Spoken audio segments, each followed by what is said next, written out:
नमस्कार, आप देख रहे हैं सिटी पोस्ट लाइव। मैं हूं सृष्टि राज। आज हमारे साथ हमारे स्टूडियो में उपस्थित हैं बीजेपी प्रवक्ता सुमित शशांक। तो आइए जानते हैं इनसे कि आखिर बीजेपी डर गई है क्या। तो सर, क्या बीजेपी डर गई है क्योंकि महागठबंधन की रैलियों से? क्योंकि महागठबंधन की रैलियों के बाद अभी तक बीजेपी और एनडीए की तो कोई रैली नहीं नजर आ रही है। देखिए, बीजेपी समग्र प्रयास के साथ साथ अंतिम पायदान पे बैठे हुए व्यक्ति के लिए काम करती है। जो अंतिम पायदान पे बैठे हुए व्यक्ति के आंखों में जो सपने हैं, उनको जीवंत करने के लिए जो लोग लगे रहते हैं, वो अपराधियों, गुंडों और लुटेरों की पार्टी से थोड़े ना डरेंगे। जी। तो सर, मतलब क्योंकि अभी महागठबंधन की लगातार रैलियां चल रही थी, इस बीच अभी तक बीजेपी की तो कोई भी जनता के बीच जाकर कोई रैली या कुछ प्रचार प्रसार नहीं देखने को मिला। कौन सी रैली थी महागठबंधन की जिसमें माँ को गाली दे दी जाए, एक बहन को गाली दे दी जाए और माताओं बहनों का अपमान कर दिया जाए? उसके बाद जब ये लोग अपने घर जाते हैं तो कैसे अपनी माताओं बहनों से आंख मिला पाते हैं? ये तो उनसे पूछना चाहिए ना। मुझे लगता है कि आपको उनको बुला करके पूछना चाहिए कि जब माँ बहन को गाली दिलवाते हो और माताओं बहनों का अपमान करवाते हो, तो उसके बाद अपनी माताओं बहनों से आंख कैसे मिला पाते हो? वैसे इन लोगों का घर में भी अत्याचार करने का इतिहास है। एक कालखंड पूरे बिहार ने देखा है जब एक दलित महिला का बलात्कार हो जाता है और लालू प्रसाद यादव कहते हैं अपराधी के विषय में कि छोड़ दिया जाए।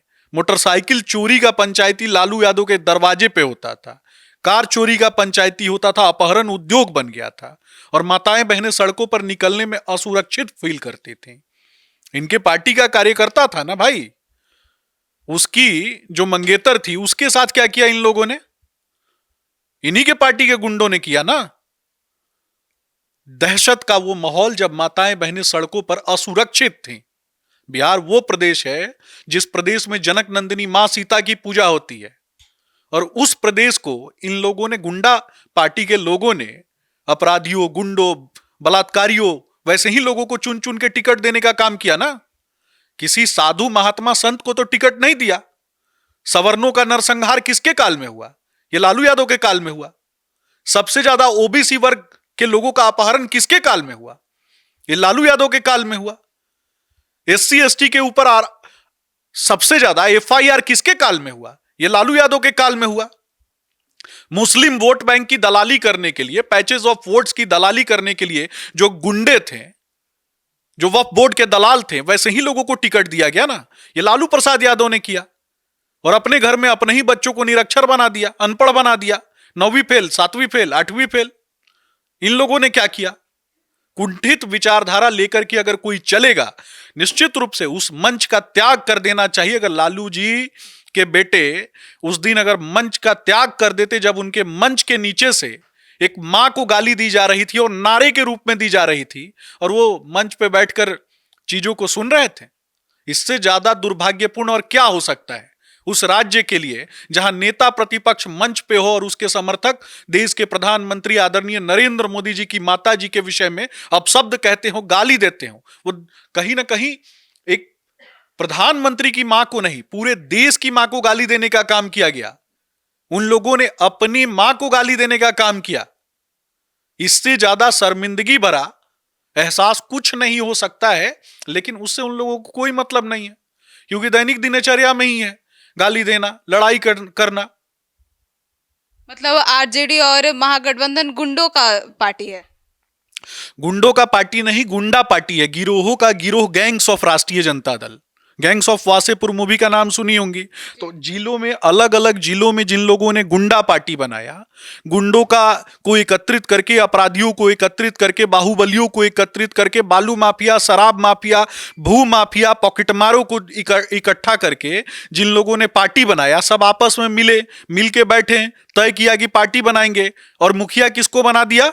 लालू जी को, जिसने चारा चुराया, अलकतरा चुराया, जमीन घोटाला किया और माननीय कोर्ट के द्वारा सजा याफ्ता मुजरिम बनाया गया। उस व्यक्ति को जेल का हवा खाने की सजा माननीय कोर्ट ने दी थी। साधु महात्मा नहीं थे, संत नहीं थे, तपस्या करने नहीं गए थे। बार बार कहते हैं ना कि नीतीश जी कह दिए कि बाप कहां से लाएगा पैसा, कहां से लाएगा पैसा। भाई सही कहें, जब पिताजी जेल में होंगे तो नोट छापने का मशीन लेके गए थे कि बाप कहां से लाएगा? उन्होंने सही कहा था। सर, तो ये जो वोट चोर गद्दी छोड़ का नारा है, यह कैसा लग रहा है सुनने में? देखिए, गाली देना, परसेप्शन पैदा करना, ये तो उनकी आदत है। इनकी जो पूरी टीम है दक्षिण भारत में, इन्हीं के गठबंधन में एक पार्टी है मुस्लिम लीग, कहती है कि हिंदुओं को मार करके मंदिरों पे टांग देंगे और हिंदुओं को जिंदा जला देंगे। और राहुल गांधी विदेश में जाकर कहते हैं कि वो पार्टी सेकुलर है। इससे ज्यादा दुर्भाग्यपूर्ण हो सकता है कुछ? बुलाया किसको? तेजस्वी यादव के मुंह में कौन सा फेविकॉल लगा था जब उदयनिधि स्टालिन, जिसने बिहारियों को पिटवाने का काम किया, वैसे लोगों को बुला करके अपने गाड़ी पे चढ़ा लिया? इससे ज्यादा दुर्भाग्यपूर्ण कुछ हो सकता है क्या? सर लेकिन ये जो वोट चोरी का मामला है, इसमें तो राहुल गांधी ने प्रेस कॉन्फ्रेंस भी किया था और उसमें बहुत सारे सबूत भी पेश किए थे। देखिए, राहुल गांधी देश का सबसे इमेच्योर्ड नेता है, जिस व्यक्ति के कारण एक दशक में कांग्रेस के नेताओं की जो राजनीतिक करियर है ना, कांग्रेस के युवा नेताओं का करियर बर्बाद करने का काम किया। अगर किसी ने तो राहुल गांधी ने किया। मंच पर से प्रधानमंत्री जी की मां को गाली दिलवाने का काम किया इन लोगों ने, माफी तक नहीं मांगी। एसआईआर का मुद्दा जब आता है तो उस पर भी मैं आपको बताना चाहूंगा, इन्हीं के एक नेता है, कांग्रेस पार्टी के नेता की एक पुस्तक में लिखा गया है कि कांग्रेस ने वोटर लिस्ट का प्रयोग किया था महाराष्ट्र में 8,053 ब्राह्मणों की हत्या करने के लिए। कांग्रेस ने वोटर लिस्ट का प्रयोग किया था सिखों की हत्या करवाने के लिए। यहां तक कि जो ट्रेन में सफर करने वाले लोग हैं, बसों में सफर करने वाले गरीब लोग हैं, उनकी नसबंदी करवाने का काम इसी कांग्रेस पार्टी ने किया था। उसका जवाब कौन देगा? उस पर भी तो राहुल गांधी को जवाब देना चाहिए। दो मुहा व्यक्ति अगर कोई होता है ना, तो ये राहुल गांधी ही है। सर तो राहुल गांधी ने ये मां को गाली देने वाले मामले में माफी नहीं मांगी, पर उन्होंने यह तो बोला था कि उनकी माताजी को भी नरेंद्र मोदी के द्वारा जर्सी गाय और कांग्रेस की विधवा कहा गया था।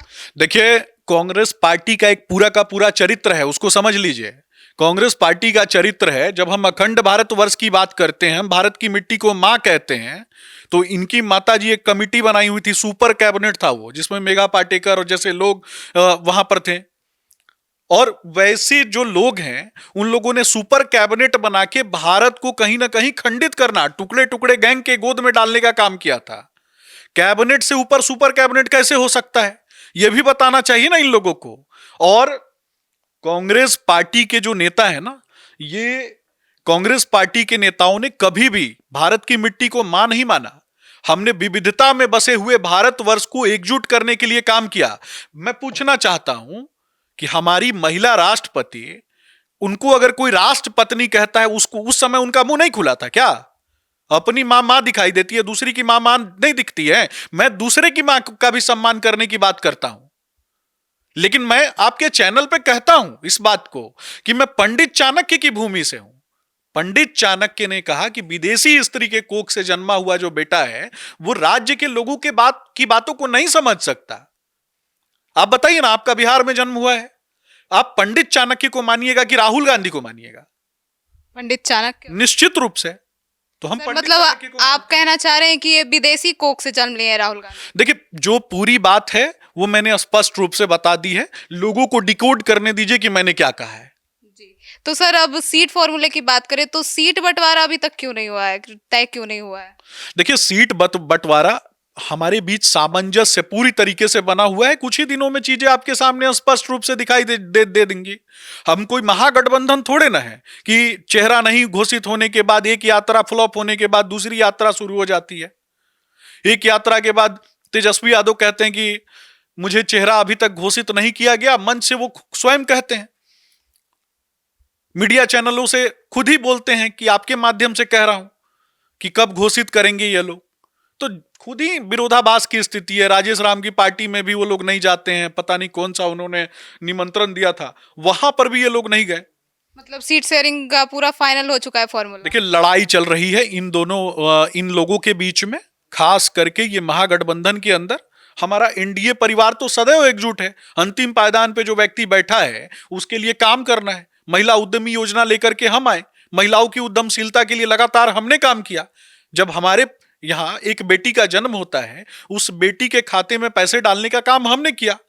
जब वही बेटी बड़ी होती है, स्कूल जाती है, तो 9वीं कक्षा में जाती है, तो साइकिल प्रदान करने का काम हमने किया। वही बेटी मैट्रिक में जाती है तो तब भी उसके खाते में पैसे जाते हैं, प्रोत्साहन राशि दी जाती है। जब वही बेटी इंटर में जाती है तो उसको प्रोत्साहन राशि दी जाती है। जब वही बेटी ग्रेजुएशन पास करती है तो प्रोत्साहन राशि दी जाती है। वही बेटी जब परीक्षाओं को पास करके जब उनका विवाह होता है तो उनके विवाह के निबंधन पे पैसे प्रदान किए जाते हैं। जब 35% सरकारी नौकरियों में आरक्षण देते हैं, 50% से ज्यादा आरक्षण हम निकाय चुनाव में देते हैं। महिला उद्यमी योजना के माध्यम से उनकी उद्यमशीलता को निखारने के लिए लगातार हम काम करते हैं। आज लघु एवं कुटीर उद्योग में माताएं बहनें किस तरीके से काम कर रही हैं, ये कल्पना कर सकता था क्या कोई? सर तो मतलब एनडीए के अंदर ये जो इतनी सारी फॉर्मूले लाए गए और लड़कियों के लिए, महिलाओं के लिए, मतलब महिला कोर वोटर्स को साधने के लिए ये सारा किया। देखिए, हम उस प्रदेश में जन्मे हैं और उस सभ्यता संस्कृति से आते हैं जिसको सनातन कहते हैं। जो सदैव शाश्वत बना रहने वाला है वही सनातन है। महादेव की पूजा हम अर्धनारीश्वर स्वरूप में करते हैं, जहां मां पार्वती को और महादेव को एकात्मक रूप से पूजा जाता है। तो जिस धरती पे हम जन्मे हैं उसको मां कहते हैं। जिस सभ्यता संस्कृति में हम पूजा पाठ करते हैं उस सभ्यता संस्कृति में भी मातृ तत्व को कहीं ना कहीं प्रधानता प्रदान की जाती है। और वहां अगर माताओं बहनों के लिए अगर हम कुछ करते हैं तो कलेजा किसका फटता है? राहुल गांधी का, तेजस्वी यादव का, जिनके लिए अपने घर में माई बहन योजना, और घर में बहू भी आए तो उसके लिए कोई योजना नहीं, उसको भगा दिया जाए। तो सर उन्होंने भी, तेजस्वी यादव ने भी तो ऐसा लगाया था, कार्बन कॉपी का इल्जाम लगाया था बीजेपी पे और नीतीश सरकार पे कि जिस चीज का हम ऐलान कर रहे हैं उस चीज का वो घोषणा कर रहे हैं। अनपढ़ आदमी बहुत ज्यादा जिसको जानकारी नहीं होती है ना, वो इसी प्रकार की बात करता है। मध्य प्रदेश में हम 2-4 योजनाएं चलाते हैं माताओं बहनों के लिए, बता देता हूं।